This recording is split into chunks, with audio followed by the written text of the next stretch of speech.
Spectra, le podcast sur la prévention et la promotion de la santé. Un podcast de l'Office fédéral de la santé publique.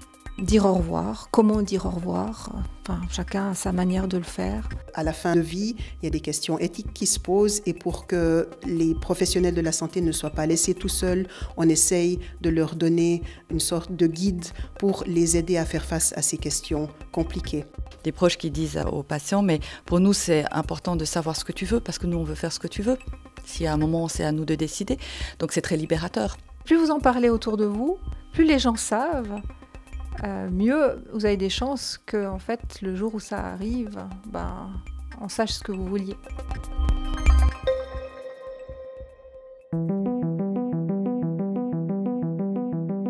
Bonjour, c'est Spectra.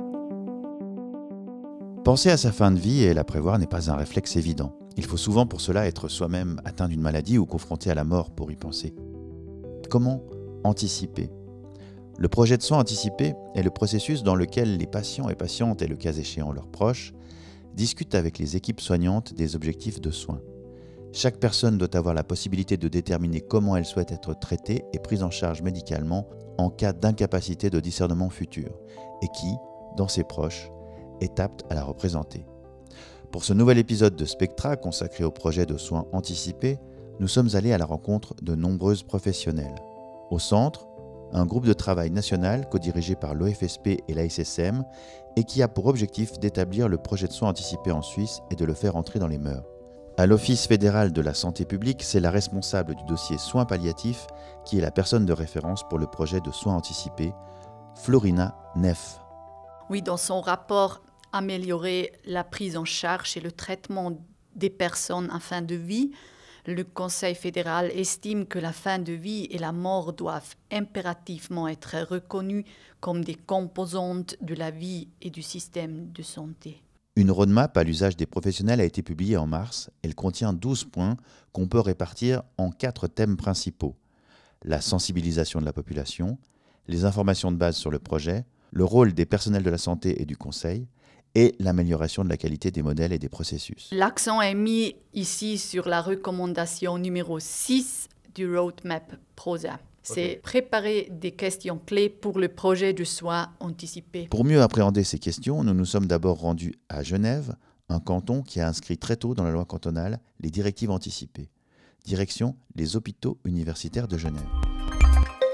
Quand vous travaillez en soins palliatifs, forcément vous travaillez avec des personnes qui ont une maladie grave qui va les emporter, mais c'est important pour nous de le dire, pas forcément dans les jours ou les semaines qui viennent, ça peut être des mois, voire 1, 2, 3 ans, voire plus, on ne sait jamais. La professeure Monica Escher est médecin adjointe, responsable de la consultation hospitalière de soins palliatifs des hôpitaux universitaires de Genève. Elle exerce depuis de nombreuses années les soins palliatifs dans cet hôpital. Comment est-ce qu'on choisit de travailler aux soins palliatifs ? Par choix ? Par hasard ? Comment on en arrive à travailler dans les soins palliatifs spécialisés ? Je pense que c'est un peu les deux. Il y a un petit peu du hasard. Il y a aussi finalement l'intérêt qu'on a. La médecine est un champ très très vaste. Il y a un intérêt pour l'humain qui est très important, un intérêt pour la communication et qui est, je pense, très important et qui est au cœur du métier avec une vision assez humaniste. La notion de projet de soins anticipés existe depuis très très longtemps. Les directives anticipées que j'espère beaucoup de personnes connaissent sont inscrites dans la loi, même dans la loi suisse, et ça vient justement dans ce mouvement de dire qu'on a des moyens à disposition pour traiter les patients, mais finalement ce qui est important c'est d'utiliser les moyens qui sont non seulement utiles pour gagner un petit peu de vie, mais aussi qui correspondent aux souhaits des patients. Et donc, la seule façon de le savoir, c'est de discuter avec eux. Et c'est toute l'idée du projet de soins anticipés. Il y a des situations, et en travaillant en soins palliatifs spécialisés, évidemment, j'ai beaucoup de situations, beaucoup de patients chez lesquels c'est important de manière proactive d'envisager l'avenir, malheureusement les complications qu'il peut y avoir à l'avenir, parce qu'on sait qu'il va y avoir des nouveaux problèmes de santé, des nouvelles complications, et qu'au fond, la meilleure manière d'y faire face au moment où ça arrive, c'est d'en avoir parlé. Donc je dirais là, on est proactif, mais en étant toujours attentif au fait qu'on ne va pas imposer une discussion à une personne qui vous dit « mais pour moi, ce n'est pas le moment ». Donc c'est des amorces, on propose, et si ce n'est pas le moment pour la personne, C'est déjà le premier pas en fait, vous avez à quelque part planté la graine qui aurait une réflexion à faire. Donc au fond, le premier critère de réussite, c'est de pouvoir aborder le sujet de telle manière que la personne vous entende. Je m'appelle Christine Clavien, je suis professeure à la faculté de médecine, mais ma formation est de philosophe, je suis éthicienne. J'enseigne l'éthique aux étudiants de médecine, mais j'ai aussi des projets de recherche. Et un de mes projets de recherche, qui touche autour de l'anticipation des soins. On développe notamment une application pour aider les patients à réfléchir à ces questions de fin de vie, de qu'est-ce qui se passe si je perds ma capacité de discernement, quels soins est-ce que j'aurais envie comme prodigue ou pas. Toutes ces questions sont assez difficiles à aborder, on a de la peine à briser la glace. Et nous, on essaie de trouver des moyens pour aider les gens à rentrer dans ce genre de discussion. C'est un problème éthique. C'est un problème éthique parce que ce qui est important, en tout cas en médecine, c'est de soigner les patients au plus près de leurs valeurs et de leurs priorités. Et puis souvent, on est un peu stressé quand on doit prendre en charge des patients, on a un temps limité en tant que médecin et on prend des décisions un peu routinières. Souvent, on fait un peu le maximum dans tous les cas quand on ne sait pas trop. Et puis des fois, ça ne correspond pas à ce que voulait le patient. Donc c'est important de savoir, d'avoir des moyens de savoir comment vraiment il aurait voulu être traité. Et ça, pour ça, il faut une grande proactivité en amont. Et c'est un enjeu éthique parce que cette proactivité, on la trouve peu. À la fois dans la société, puis à la fois dans le monde médical, elle est assez peu présente. Et donc il faut un petit peu pousser pour que justement ces patients s'autonomisent. On en a un terme en anglais qui s'appelle empowerment. Il n'y a pas vraiment de traduction française, mais je la trouve assez intéressante, qui se sentent l'autorité de dire, voilà, moi, jusque-là, j'aimerais qu'on me soigne. Là, à ce moment-là, j'aimerais stopper. Ou bien de dire, voilà, il y a certains traitements que je ne suis absolument pas disposée à recevoir. Il y a quand même régulièrement des situations dans lesquelles vous avez une famille qui fait une demande pour une prise en charge pour un patient, et puis l'équipe médicale qui n'est pas tout à fait d'accord avec cette demande, soit parce que la famille, elle demande plus, mais souvent c'est dans le sens inverse, la famille, elle demande moins, puis l'équipe médicale se dit, oui, mais bon, là, vu l'état du patient, on pourrait quand même encore faire quelque chose. Et puis, dans le doute, en fait, la famille, souvent, elle n'est pas prise en compte. Mais par contre, s'il y a des directives anticipées où le patient a exprimé en amont qu'il était en phase avec ce que la famille demande, dans ce cas-là, les médecins, ils ont l'obligation légale de suivre cette demande-là. Et ça se passe seulement s'il y a des directives anticipées qui ont été écrites. Donc l'enjeu de l'autonomisation du patient, c'est vraiment un enjeu éthique important et qui doit être pris au sérieux. Dans la société, la fin de vie, elle est traitée comme un événement aigu, alors qu'environ dans 70% des cas, la mort, elle est prévisible et elle pourrait être anticipée. Et le projet de soins anticipés, il vise à favoriser l'autodétermination. Il permet à tout un chacun de formuler ses souhaits quant à la manière et au lieu où il ou elle souhaite être traité. Valérie Claire dirige depuis 2017 le secrétariat de l'Académie suisse des sciences médicales, l'ASSM à Berne, qui, avec l'EFSP, a été mandaté par le Conseil fédéral pour collaborer sur le projet de soins anticipés. Quelles sont les dernières connaissances en la matière ? Alors, le rapport du Conseil fédéral se base sur les travaux du PRN 67 sur le thème de la fin de vie. C'est un programme du Fonds national qui a réuni énormément de chercheurs. Et dans les résultats de ce programme, on voit que l'importance des valeurs fondamentales telles que l'autodétermination et la qualité de vie sont mises en avant.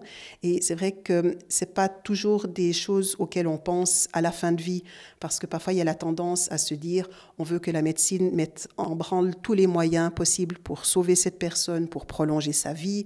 Et parfois on oublie la qualité de vie. Et on se rend compte que c'est quelque chose d'important pour les personnes en fin de vie. Peut-être qu'elles vivront 2 semaines de moins, mais elles auront moins de douleur ou elles auront vraiment une meilleure qualité de vie. Elles pourront peut-être rester chez elles pour leur fin de vie plutôt que de passer ces derniers moments à l'hôpital. Et ça, c'est quelque chose qu'on doit prendre en compte et qui peut être justement planifié à l'avance. Et il faut aussi se rendre compte que les décisions qu'on prend à un moment, on peut toujours revenir en arrière par la suite. Ce n'est pas quelque chose chose qu'on écrit une fois pour toutes. On peut sans autre changer, par exemple, ces directives anticipées. Et on l'a vu avec le Covid. On a reçu beaucoup de téléphones avec des gens, soit qui voulaient écrire des directives anticipées, soit qui voulaient changer les leurs, parce que le Covid a quand même passablement changé la donne pour ce qui concernait notamment la réanimation. Il y a certaines personnes peut-être qui avaient dit « moi je ne veux pas être réanimée ». Et avec ce qui s'est passé avec le Covid, tout à coup elles ont dit « ouais, peut-être quand même que oui, parce que je suis jeune, j'ai des bonnes chances de m'en sortir ». Ou peut-être d'autres personnes qui se sont dit « ouais, vu mon âge, c'est peut-être pas raisonnable de vouloir être réanimée ». Et là on parle des premiers mois où le Covid est apparu, où on ne savait pas trop comment le soigner, comment traiter les gens, comment aider les gens, combien de personnes allaient être touchées par cette maladie. Là maintenant, on a plus de recul, donc peut-être que ça nécessiterait de nouveau d'adapter ce document. C'est vrai que les valeurs au cours de la vie évoluent et cette réflexion doit être le reflet de cette évolution. L'ASSM est une association qui fonctionne en milice et se définit comme médiatrice entre sciences, médecine et société. Valérie Claire, pourquoi cette association OFSP-ASSM ? L'ASSM a une expertise dans le domaine de la fin de vie au sens large. On a publié ces 50 dernières années plusieurs directives médico-éthiques qui font foi sur ce thème, comme les directives sur les décisions de réanimation ou la capacité de discernement dans la pratique médicale. Et ces directives, elles servent à aider les médecins, le personnel soignant dans sa pratique quotidienne. Parce qu'à la fin de vie, il y a des questions éthiques qui se posent et pour que les professionnels de la santé ne soient pas laissés tout seuls, on essaye de leur donner une sorte de guide pour les aider à faire face à ces questions compliquées. Et puis peut-être le deuxième argument, c'est que l'ASSM, c'est une organisation nationale et elle est reconnue par beaucoup pour être une actrice neutre, sans intérêt particulier. Et dans le domaine de la santé, ce genre d'acteur est plutôt rare. Alors comment elle marche cette application ? Elle est déjà faite ou vous êtes dans le concept encore ? Non, elle est faite. On a gagné plusieurs prix dans des hackathons, on l'a développée. Elle est intégrée en fait, en réalité c'est un module à l'intérieur d'une application, l'application des HUG qui s'appelle Concerto. Concerto, vous voyez, c'est là, tac. Et puis là, on voit cette brique-là qui s'appelle Accordons-nous avec un petit A avec des mains qui l'entourent pour dire que on est vraiment dans le caring et dans la prise en charge du patient dans ses valeurs. Et puis à l'intérieur de ce module, alors il y a pas mal de textes, mais vous avez trouvé dans Je m'informe, vous allez trouver beaucoup de choses, par exemple sur qu'est-ce que dit la loi autour des directives anticipées, qui a droit de faire quoi, qu'est-ce que les médecins sont obligés de faire s'il y a des directives anticipées, mais qu'est-ce que c'est aussi le plan de soins anticipé, c'est différent des directives. Enfin, il y a pas mal de choses en fait théoriques assez complexes là autour qu'il est important d'expliquer. Puis après, voilà, ça c'est la partie j'en parle avec le fameux jeu. Vous pouvez jouer, cliquer sur jouer, puis reprendre une partie. Puis vous voyez, vous avez des cartes. Puis vous cliquez sur une carte, puis après, vous pouvez avoir des explications et la retourner. Alors, m'assurer que les tâches quotidiennes suivent leur cours. Voilà, par exemple, si vous êtes à la maison tout seul et puis qu'il y a certaines choses qui doivent être faites, arroser les plantes ou je ne sais pas, en fait, si tout à coup vous êtes à l'hôpital, qui c'est qui va s'occuper de ça ? Donc, c'est des petites choses comme ça peut être intéressant pour certains, puis pas du tout pour d'autres. Si ce n'est pas intéressant, vous appuyez là, puis ça veut dire que ce n'est pas intéressant. Maintenant, il y en a d'autres qui sont, par exemple, sentiments et relations. Tac. Voilà, recevoir des gestes affectueux ou attentionnés. Et là, il y a des personnes qui sont plus tactiles, qui ont besoin d'avoir des câlins, puis d'autres qui aiment plus la distance. Et on peut l'exprimer. Et puis, du coup, en fait, les soignants dans une institution de soins, si elles savent ça de vous, elles sauront mieux comment faire. Et puis, vous vous sentirez mieux, même si vous n'arriverez pas à l'exprimer, vous serez mieux prise en charge parce que les soignants, ils savent qu'avec vous, ils ont le droit de vous toucher ou bien ils n'ont pas le droit de vous toucher. Ça serait cette carte-là. Il y a des gens qui ont besoin de garder une sexualité, ils ont aussi une carte pour ça. Il y a des gens qui veulent régler un conflit, qui ont un conflit latent dans une famille depuis longtemps. Puis, Puis là, peut-être de voir une carte comme ça peut les motiver à tout à coup se dire tiens, je vais prendre mon téléphone, je vais rappeler cette personne de ma famille avec laquelle je suis brouillée depuis des années et on va essayer de régler ces choses-là. Dire au revoir, comment dire au revoir, chacun a sa manière de le faire. Après, il y a des cartes qui sont vraiment plus liées à la maladie, aux soins. Il y a certaines personnes qui veulent absolument se débarrasser de leur maladie, par exemple. Alors, ils vont choisir cette carte, tout faire pour me débarrasser de ma maladie.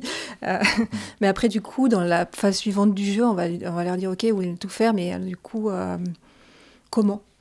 En faisant quoi? Et ça va nous passer à une autre phase du jeu, ou la phase explicative, où on explique. Puis après, la dernière phase du jeu, c'est une fois qu'on a expliqué, on dit, quelles sont les actions à mettre en place qui vont dans ce sens-là.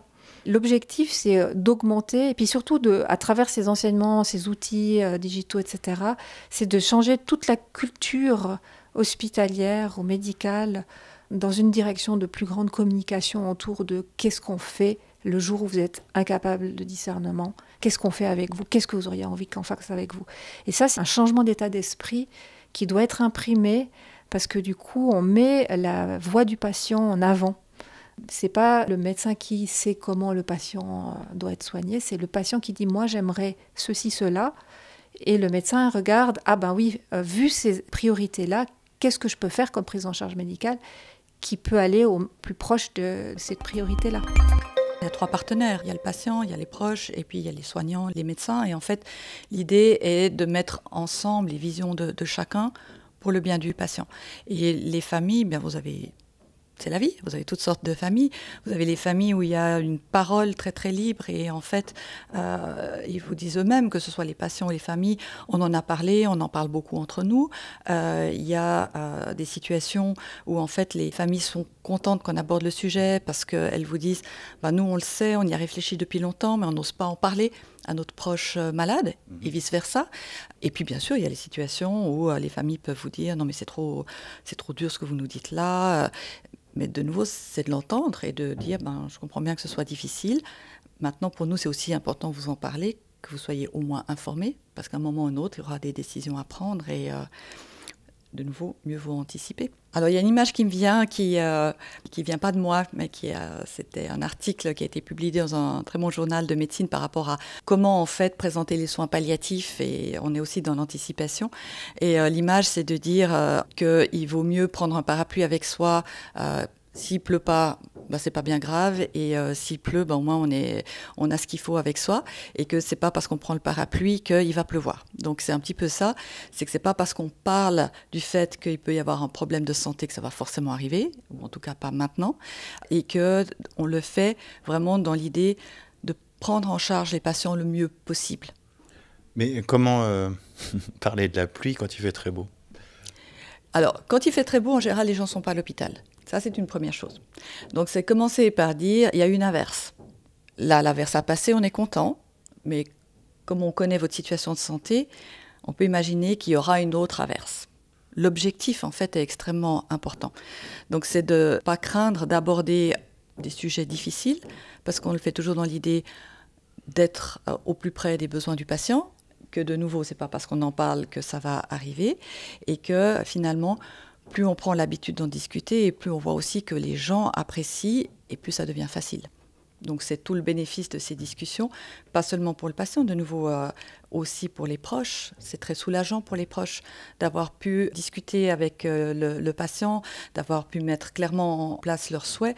Il y a vraiment des personnes, des proches qui disent aux patients, mais pour nous c'est important de savoir ce que tu veux, parce que nous on veut faire ce que tu veux. Si à un moment c'est à nous de décider, donc c'est très libérateur.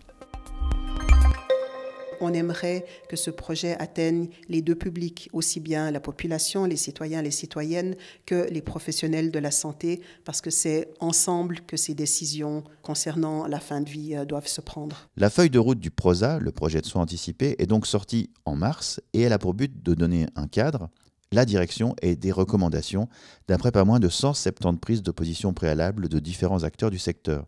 On y aborde des domaines qui, par la suite, seront approfondis dans des sous-groupes de travail. Valérie Claire. Les thèmes sur lesquels les sous-groupes vont travailler ne sont pas encore totalement définis, mais il y aura probablement un sous-groupe qui va s'occuper des populations vulnérables. Et on ne s'adresse pas à ces populations comme on s'adresse à la population générale. Il y a des besoins spécifiques, il y a des organisations qui entourent ces populations vulnérables, donc il faudra aussi travailler avec elles, par exemple.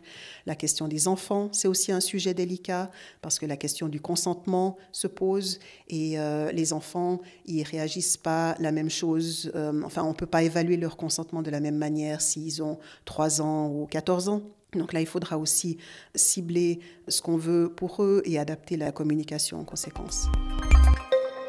D'une certaine manière, on est tous concernés parce qu'on peut avoir un accident de ski demain ou de vélo et puis être dans une situation où, il y a des décisions importantes au niveau médical qui doivent être prises.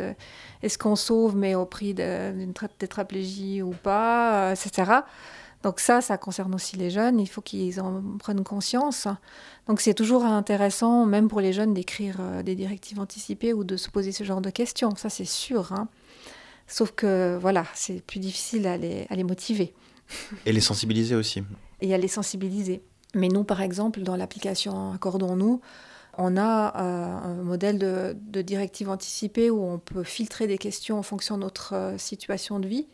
Et puis, on a un filtre pour les jeunes. Donc, les jeunes, ils ne vont pas avoir des questions du genre comment est-ce que vous voulez avoir une chambre d'hôpital ou bien de DMS avec plus ou moins de bruit, etc. Enfin, ce genre de questions-là ne se posent pas tellement pour des jeunes. Donc, on ne va pas mettre ça dans les filtres. Qu'est-ce qu'il faudrait faire pour que justement les jeunes soient plus sensibilisés ? Bon, déjà, je pense qu'il faut les informer. Enfin, je pense que des campagnes d'information sont importantes. Je pense que pour les jeunes, surtout, c'est la question du don d'organes qui est utile pour la société. Et puis, il faut aussi surtout sensibiliser ceux qui font des sports à risque, je pense, cela, et c'est plus important. Et là, peut-être qu'à travers leurs associations, leurs sociétés de sport, ça peut être un des moyens. Mais les jeunes, c'est assez difficile de les aborder. Souvent, la manière la plus naturelle d'aborder les questions, c'est quand vous avez des patients qui viennent de manière répétée à l'hôpital, qui ont déjà eu plusieurs gros soucis de santé. Et puis, à ce moment-là, ça semble pertinent d'aborder la question et ça semble plus naturel. Et aussi, ça se justifie mieux au niveau de la tarification pour les médecins, tout simplement. Les temps de discussion sont tarifés et donc ça se justifie plus pour des patients qui sont malades, qu'on voit souvent, de régulièrement aborder cette question dans le cadre d'une consultation médicale. Allez, encore une petite question curieuse. Est-ce que la problématique du projet de soins anticipé varie selon les régions de Suisse, Christine Clavien ? Oui, il y a des grandes différences. Par exemple, les Suisses allemands ont beaucoup plus de directives anticipées que les Romans. C'est-à-dire qu'ils font mieux leur devoir ? Je sais pas. En tout cas, ils remplissent plus leur devoir. C'est ça que je veux dire, il y a plus de gens qui la font. En tout cas, ils ressentent plus le besoin de se prémunir ou bien de décider pour comment on va les traiter, ça c'est sûr. Après, je sais aussi qu'en partie, c'est dû à des cultures au sein du corps professionnel médical. Avec, par exemple, au Tessin, là j'ai entendu récemment une conférence à ce sujet, c'est une thématique qui est très rarement abordée apparemment par les professionnels de la santé au Tessin. Et donc forcément, en retour, il y aura très peu de directives anticipées, peu d'explications dans les dossiers médicaux sur comment est-ce qu'il faudrait faire avec ces patients-là. Ce qui est dommage. Mais voilà, je pense que c'est vraiment une question de culture, c'est une question aussi de formation. Si on n'a jamais été formé à la question, c'est normal qu'on ne l'aborde pas. Et il y a un manque clair de formation en ce moment, je pense, dans certaines régions de la Suisse. Spectra, c'est terminé. Un chaleureux merci à toutes les intervenantes de ce podcast. Florina Neff de l'Office fédéral de la santé publique, Valérie Claire de l'Académie suisse des sciences médicales ASSM à Berne, Monica Escher des hôpitaux universitaires de Genève et Christine Clavien de la faculté de médecine de Genève. Vous trouverez toutes les informations et la roadmap par exemple sur la plateforme de l'OFSP, plateforme-soinspalliatifs.ch. Et si vous voulez vous informer sur les directives anticipées et peut-être déjà les remplir en vous amusant, même si vous n'êtes pas genevois, il y a Concerto. Concerto, même si c'est une application à sujet, il y a n'importe qui, même en France, en fait, vous pouvez télécharger Concerto. Et vous aurez accès à l'ensemble de l'application, y compris le jeu. Mais les directives anticipées, vous ne pourrez pas les remplir sur l'app. Vous pourrez seulement télécharger le document vierge et puis le remplir chez vous. Mais vous ne pourrez pas remplir les directives dans le module. C'est déjà pas mal. Donc oui, c'est déjà pas mal, ouais. Et nous, on se retrouve au prochain épisode. À bientôt. Et surtout, prenez soin de vous. Spectra, le podcast sur la prévention et la promotion de la santé. Un podcast de l'Office fédéral de la santé publique.